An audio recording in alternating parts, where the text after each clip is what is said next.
Netcasts you love. From people you trust. This is Twit. A lot of people waiting in line over the weekend to get something new from Apple. It's a broken record. You hear it every year. The new iPad is here. This is it, the iPad Air. You know, I'm going to have to take it out. How locked in is it? Turn it? Turn it to unlock it? Like that? Well, whichever way goes loose. Whichever way goes loose. The other way. Any which way but loose. It's been locked in by jammer beads. Oh, you mean I have to unscrew it? No. Now it's, oh, I see. It's not. Okay, well, it's a really. Here it is. It's a really lightweight iPad. For the first time, it's about a pound. That's almost, it's 0.4 pounds less. Almost nothing. Than the iPad 4. It's also narrower, and for the first time, I've been able to use the iPad in portrait mode and type with my thumbs, which is it came to me very naturally and intuitively. I found myself in the first few minutes of using this starting to type with my thumbs like this, which is pretty amazing.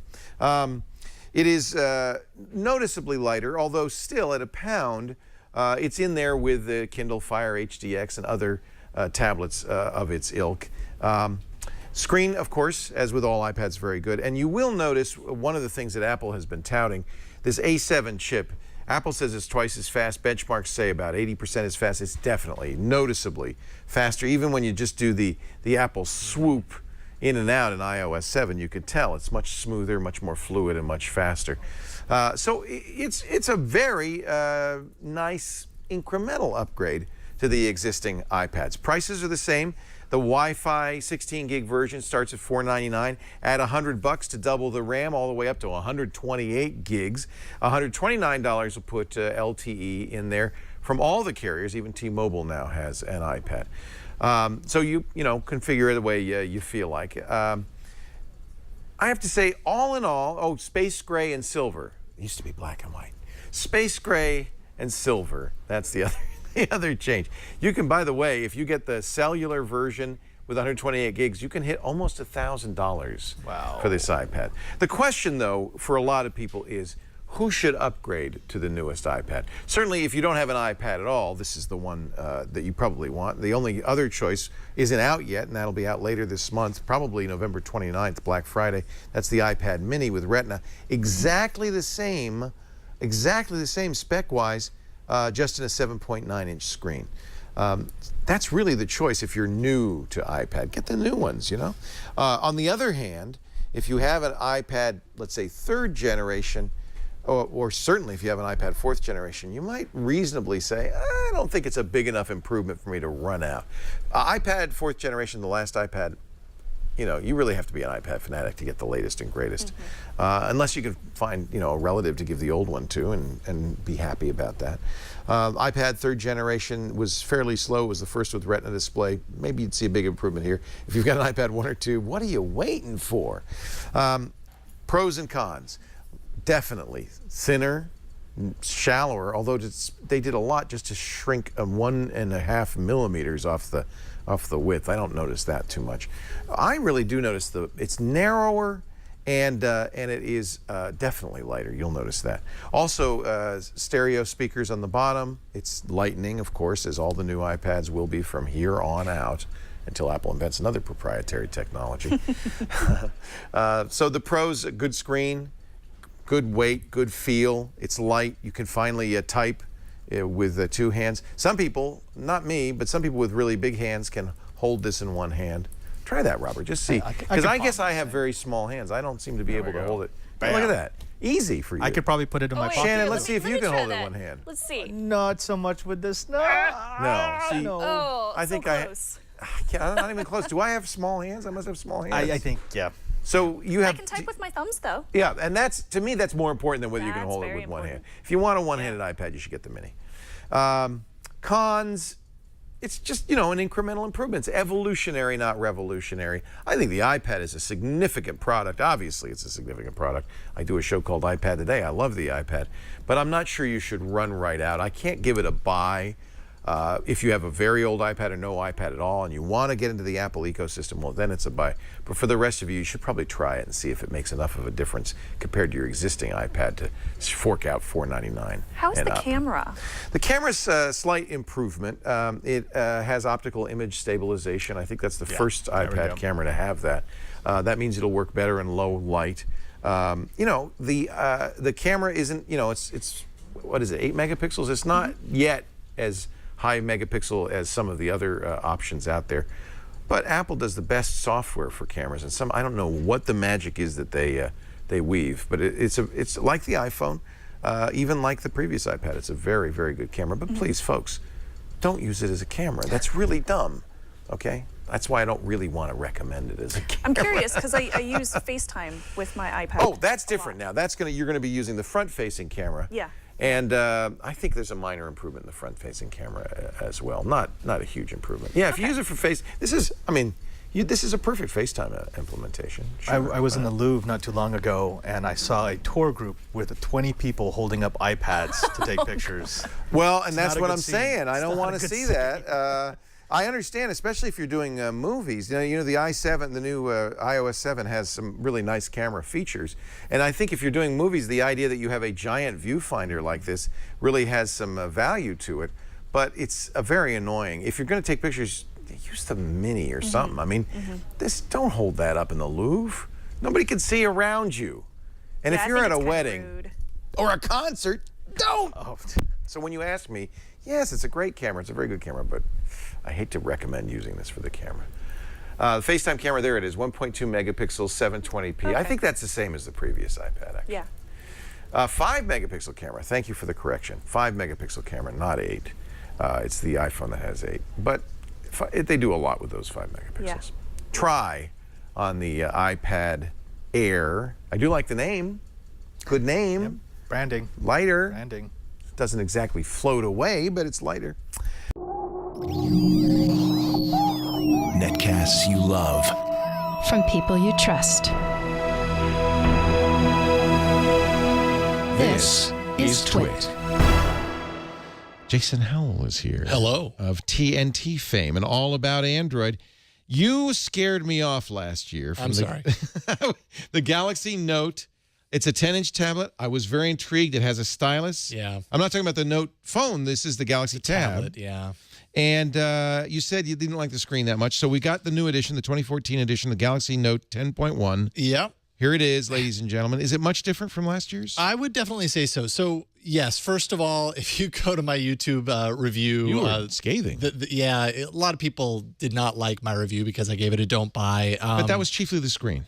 That was the big problem that I had. If you're paying $5 to $5.50 for a 10-inch tablet, it's premium tablet, it's premium territory as far as Android tablets are concerned. The resolution was 1280 by 800. Yeah, and the reason for that, they said, was because of the Wacom technology. It just wasn't working with the higher resolution displays. Well, they've cracked that nut. This is actually twice the resolution, 2560 by 1600 resolution. Now And you're talking. I gotta say, the display on this is gorgeous. It's vibrant. They really solved that main complaint that I had. Yay. And it's just a solid, sharp-looking display. I see they've adapted some of the Note 3 styling. You've got the pleather, stitched pleather back. Yeah. So okay. So I actually like the You know what? the It's design easier of to this grip. more or less. It's totally fake leather. I mean, it's not even pleather because it's not cushiony. It's kind of like plastic that's been made to look like leather for the most part. You know, even right down to the stitching on the it's side, not which real is kind stitching? of cheesy. See, on the Note, it's No, real it's not. stitching. Oh, okay. okay. No, All right. in this it's not. It's a total plastic overlay. Right. But it has a nice grip to it. And you know, from afar, if you're in the business world and you want a tablet that looks a little bit more professional, I guess, if that's important to you, people are going to look at it and they're probably going to be tricked enough, from afar, if that's important to you. But overall, the design, I actually kind of like the design. I think the way that they, kind of have the glassy white with the chrome around the side kind of gives it a nice, more premium kind of look and feel. They changed it this time around to put the S Pen up at the top, which I actually liked a lot more than down in the bottom. I felt down in the bottom, you kind of had to go out of your way to get it. Here, you're already holding it in landscape anyways. It's just right there. You just pull it. And quite frankly, having that S Pen with kind of some of the advanced functionality that it has down here, it has this little air command window which I believe is part of the Note 3 as well. and the Note 2. This is part of. Or I'm sorry, not the Note 2, the Note 3. Yeah, you're right. Yeah. And really cool, like right off the top, when you remove the pen, it opens up that window, and then you can get right to making your notes and everything. You can also pull that up on the S Pen. There's a little button on the side here. If I hover, you can see a little, I don't know if you can see that in the video, but you can see a little indicator that says where I'm hovering over. And I press that button, and it'll pop up the air command. So it's just some cool features like, hey, I want to, capture this desktop. So I draw that, and that becomes kind of something saved in my scrapbook for later. I can write over the top of it.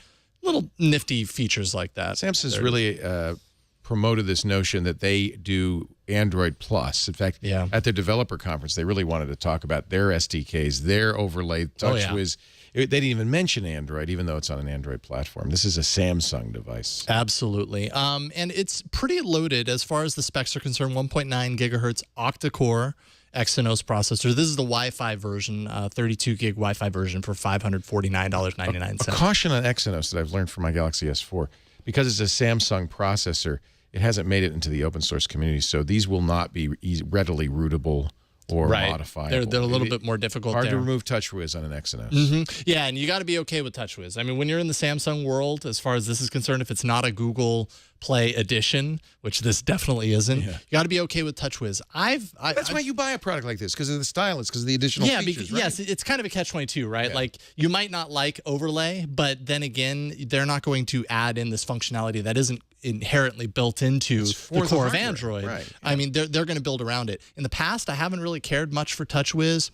It didn't bother me as much this time around, and they've definitely made a lot of refinements here and a lot of advanced kind of S Pen, as you say, S Pen functionality to kind of go into it. You've also got your multi-window support, so you have a menu over here on the side, so I could pull up Evernote on one side, and then I could pull up YouTube on the other. They promote this heavily in their advertising. I never used it. Do you find it useful? It's neat. I didn't find it directly useful. It seems like the kind of thing that might get useful over time. In the last week that I've been playing around with the tablet, didn't use it so much other than to test it out. People sending text messages and dragging images from a gallery into the text message. Yeah, you really got to buy into Samsung's kind of thought process when you get a device like this. But as far as the specs are concerned, pretty, octa-core processor, so that sounds great. 3 gigs of RAM. I will say that TouchWiz, one of my main complaints is just that it kind of has a certain lag that is hard to showcase right off. You almost have to get in there and touch it and move it and operate it for a while, and you start to kind of just feel like TouchWiz slows things down. That lag. There we go. Yeah. That was like two seconds visible. of a switch. Yeah. So little things like that kind of are a little bit of a downside, but for the most part, they address my complaints. The display is excellent. The camera is still a camera. It's a camera on a tablet. I have a hard time rating those because I never use a tablet for the camera. So people do, but as long as it's serviceable, which it definitely is serviceable. How many megapixels? 8 megapixel on the rear, and then 2 megapixel on the front. So pretty standard as far as that's concerned these days. Battery life was pretty okay. It's an 8220 milliamp hour lithium ion battery. They claim up to 9 hours, and I certainly didn't find myself in a situation where I was hurting battery life. If you use the Note 3, this just looks like a big boy version of the Note 3. And that's exactly what it is. I mean, it's all about the S Pen. That's smart, though, because that's, people presumably have used that. And so now they want something bigger. This is a logical place to go. Yep, absolutely. Gaming was great on it. Overall, I was really happy with this. So the lag is not a lack of processor speed. Yeah. Gaming is fine. Yeah. It's just something else going on. I found gaming, and I was all playing the pixels. I don't know. Yeah, I was playing Riptide GP2, which has a lot of moving parts. It's a really great way to test kind of graphics performance on Android. Dead Trigger 2, and I thought they played really smoothly, and this was a lot of fun to game on. So it comes down to that TouchWiz overlay, which I just feel like it slows things down. You love it or you hate it. Yeah, exactly. As far as the pros, the display is magnificent. S Pen support is, you're not going to find this kind of integrated stylus, air quotes, support in many other tablets on Android right now. So the S Pen is part of that. And it has, I think, a pretty nice premium kind of stylistic approach this time around. Cons, performance lags and stutters in some places, typically TouchWiz. The camera, but what are you going to do? It's a tablet. And then it is pricey, $550 for the Wi-Fi model. 32 gigs of storage, yes, on this. So I recommend it as a buy if again, and I think I mentioned this last year, like if you want S Pen / advanced stylus support, it's kind of the game in town. It's probably the best as far as that category is concerned. If all you want is a nice premium tablet, I think you could probably look elsewhere, because you don't need to spend that extra $50 to $150 for the S Pen if you're not going to use it that much. But I think for Wacom fans, they're going to love it. The good news is they've addressed the issues you had with last year's absolutely screen. They have. And so it's high resolution. It looks great, which last year's did not. Yeah. There you go, the Galaxy Note 10.1. And did you say buy? Did you say try? I say buy. You say buy. Yeah, particularly for Wacom fans or people interested in the S Pen. Yes, buy. Jason Howell tonight, all about Android. That's right. There were some big Google Plus announcements today, so we'll be watching. That'll be interesting. And then it's no an interesting time no of year Nexus 5. for Android. No Nexus 5. Man, still waiting. We want. No I Kit want to Kat. believe. Come on, I believe. Give me my next phone, Google. I'm dressing as a Nexus 5 for Halloween. Ooh, that's a good idea. I'll be invisible. Yes. I don't exist. Vapor. I vapor. Yes.